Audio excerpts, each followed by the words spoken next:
Hi, I'm Fire Chief Greg Wormser, bringing you our annual report for the year 2024. Like last year, this report is coming to you in the form of a video which we believe is the best way to tell our compelling story. 2024 was an incredibly busy year for us, one that brought many changes and improvements to the department, and it was also a time of mourning as we acknowledge the dangers we face every day. But more importantly, all these triumphs and tragedies, those changes and challenges, they reinforce the fact that we are family. A family that is dedicated to its calling to being first in safety, first in service, and first in community. So sit back and let us walk you through 2024, where we've been and where we're headed in the future.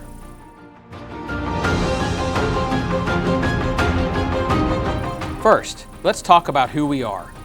The Lynchburg Fire Department has been around since 1883, providing fire suppression, emergency medical services, advanced life support, along with hazmat and technical rescue support to the 80,000 citizens of Lynchburg.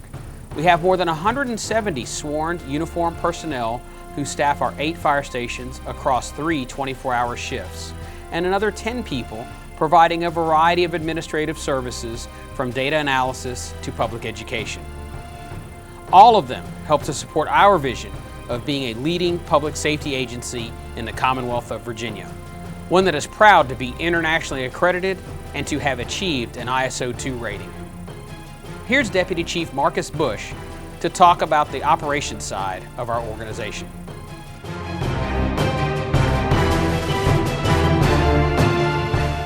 Hi, I'm Marcus Bush, Deputy Chief of Fire Operations. It is my job to oversee everything our team does out in the field, delivering emergency services to our citizens. As you can imagine, taking good care of 80,000 people, along with their homes and businesses, requires a lot of manpower and a lot of equipment.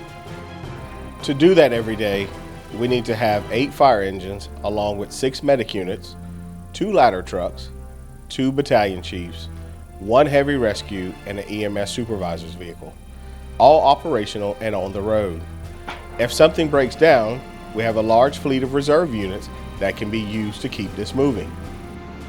All of this equipment, along with an average of 52 fire personnel every shift, respond to nearly 18,500 calls in 2024.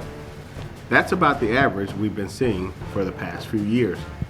It works out to around 50 calls for service every day, the vast majority of which, about 85%, are for emergency medical services.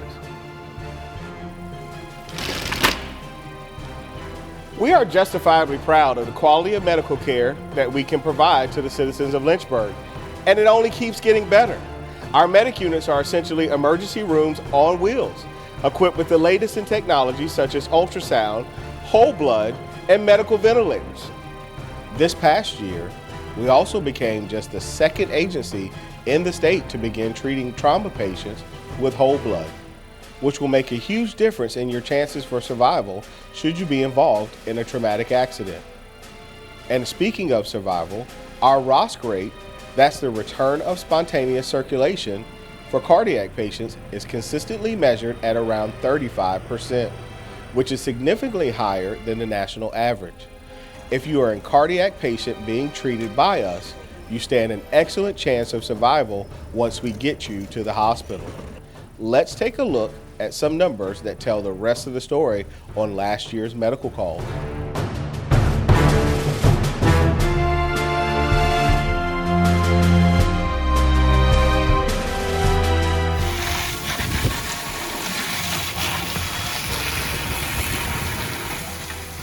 When it comes to fire suppression, 2024 was a busy year for us. We responded to a total of 274 fire calls, which ranged from things as minor as food overheating on a stove to full-blown fires that destroyed homes. None of these calls resulted in a fire-related death. Where they sit? And because every life, no matter how small, is important, our crews helped brighten many a difficult day by reuniting several homeowners with their pets, and just chalked it up to being another day on the job. Oh, good here. I'm so scared of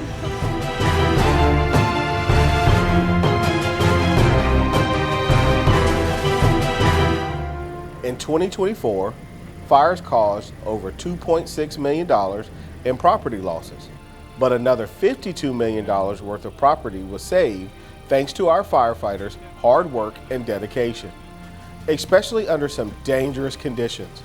Here are the totals for the other most common fire calls we responded to over the last 12 months.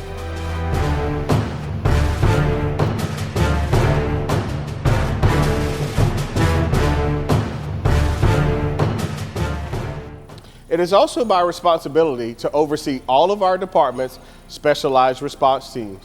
These are made up of firefighters who have received an incredible amount of specialized training outside of their normal duties to be a part of the hazmat team, technical rescue, wildfire, bicycle patrol, tactical paramedic team, and the drone team.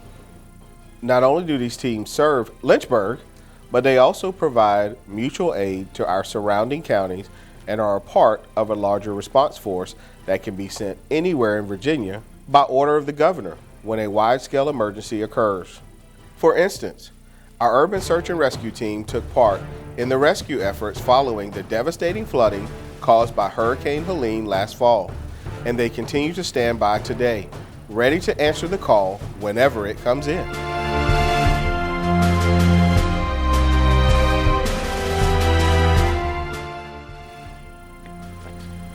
Hi, I'm Deputy Chief Jonathan White of Administrative Services for the LFD.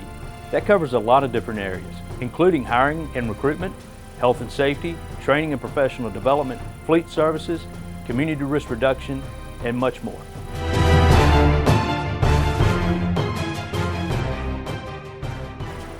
As Chief Bush mentioned, doing our job requires keeping our fleet of vehicles in good working order. Our engines, medic units, and ladder trucks are out there on the streets every day answering the call, and you can imagine the wear and tear they go through on a yearly basis.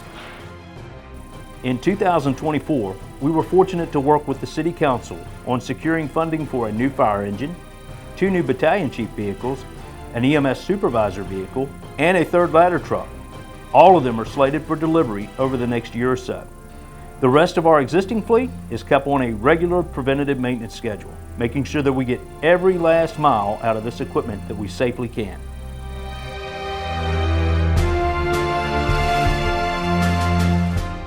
As a public agency, we're very mindful of how we spend taxpayers' dollars, and when we can, we supplement our city funding with outside grants.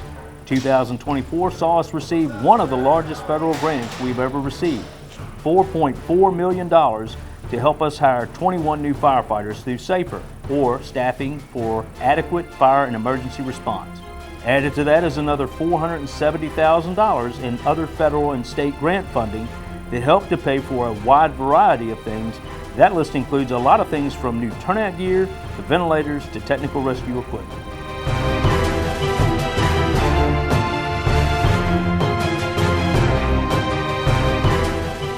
Recruiting and maintaining an adequate force of firefighters is always one of our top priorities. In 2024, we graduated recruit class number 23 and brought 7 brand new firefighters on board. We also added 10 experienced providers who decided the LFD was the best place for them to continue to grow and advance their careers.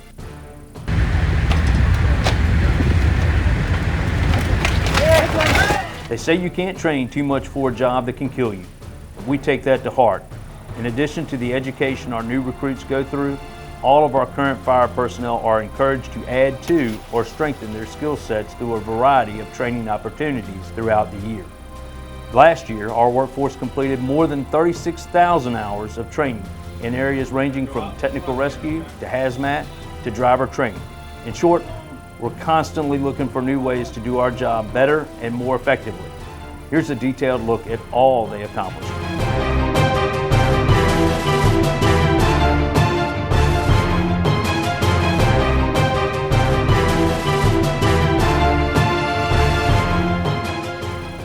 When it comes to our workforce, keeping all of our personnel safe and healthy is our top priority.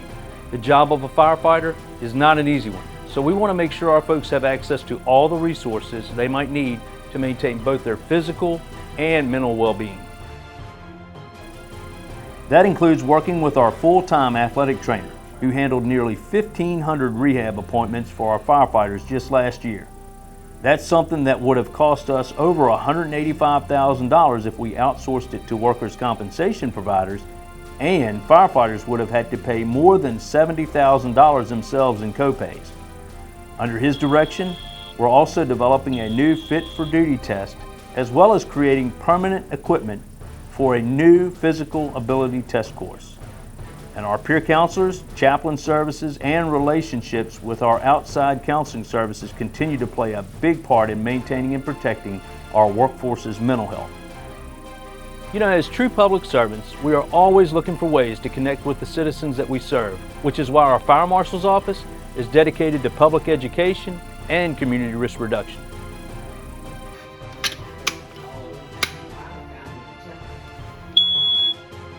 In 2024, we continued our award-winning Walkabout program that puts boots on the ground in neighborhoods around the city, talking with citizens about fire safety and checking to make sure they have working smoke alarms. In total, we replaced or installed new alarms in 191 homes and replaced batteries in dozens more. The Fire Marshal's Office also performed critical work in conducting inspections of things like schools, hotels, restaurants, and child care facilities. They also investigated nearly 140 fires, the vast majority of which were ruled accidental. He drives. That's what he's doing today. So he sits up here.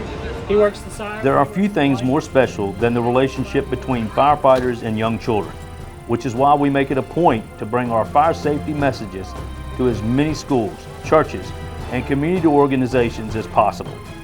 Making the connection with these youngest of citizens is rewarding not just for the kids, but for the firefighters themselves.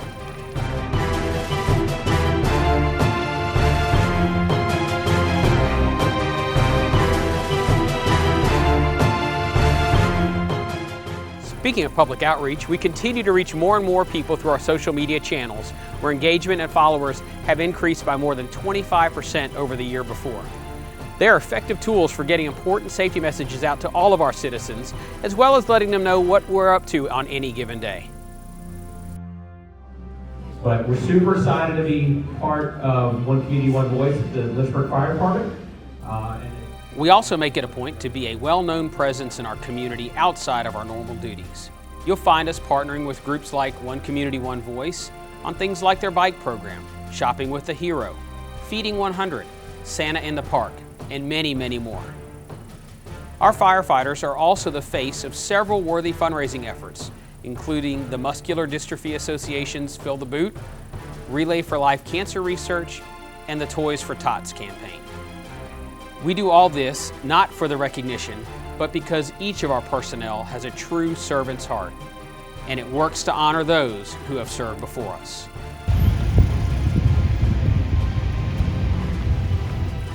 That includes Master Firefighter Andrew Jenks, who we said goodbye to last summer after his death from occupational cancer. His passing left a hole in our hearts and is a reminder that ours is a dangerous profession and that protecting life, every life, is at the very core of our mission.